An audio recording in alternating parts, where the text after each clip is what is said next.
Ever found yourself scrolling endlessly through motivational videos, hoping for that sudden jolt of inspiration to finally hit, while your to-do list just sits there, judging you?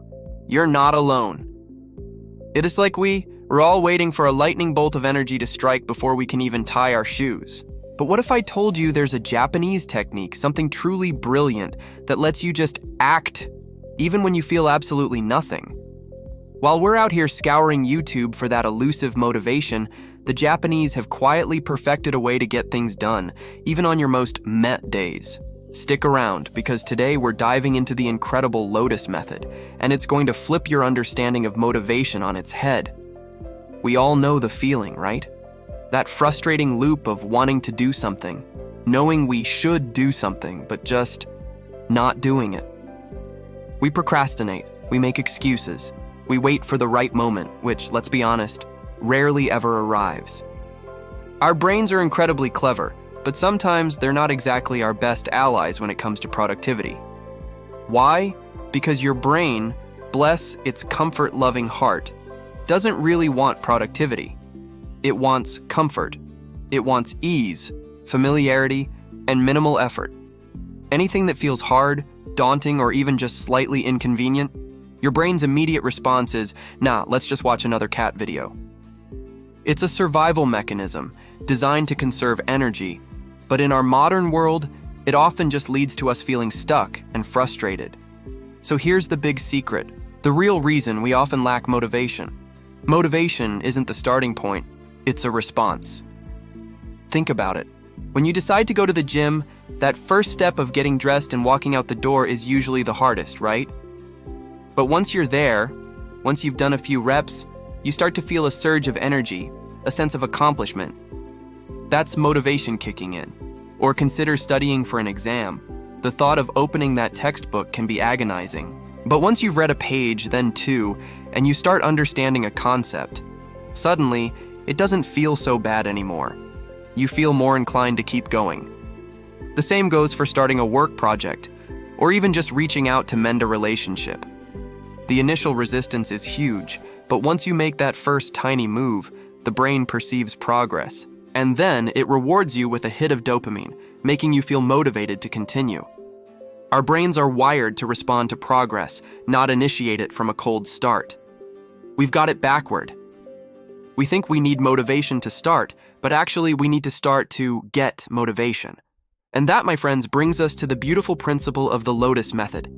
Imagine a lotus flower. It grows in the muddiest, murkiest waters, seemingly against all odds.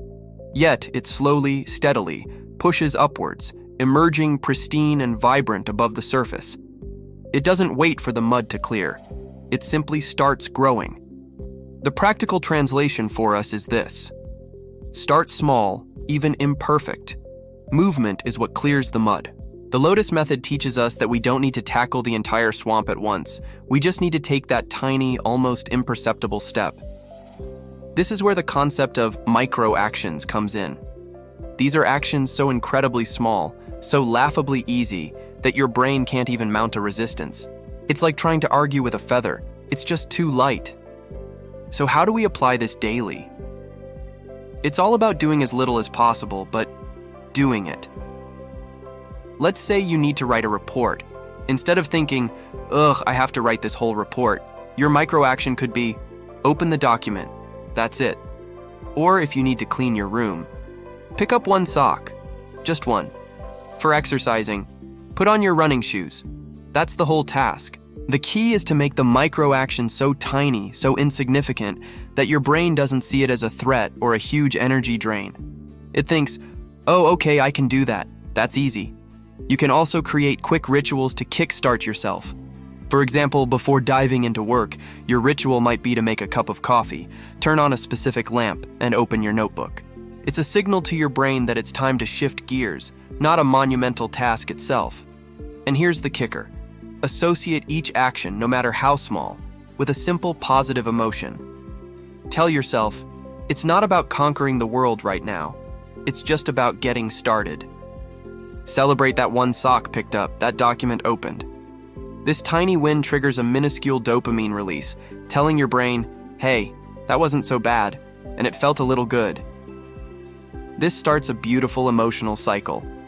A micro-action leads to a small result, which generates a tiny spark of motivation, leading to another micro-action and then another. Before you know it, you've gained momentum, you're in the flow, and that daunting task is well underway. The Lotus technique truly shows us that action is fundamentally more important than feeling. Motivation doesn't precede movement, it's born from it. Just like the resilient lotus flower pushes through the mud, slowly, steadily, to bloom beautifully, we too can start with the tiniest movement and watch as our own motivation blossoms from within. Don't wait for the perfect feeling to strike.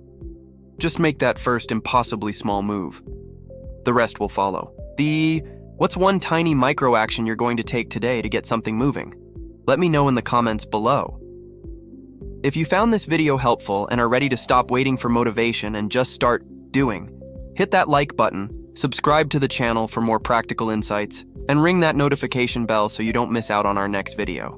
Thanks for watching, and I'll see you in the next one.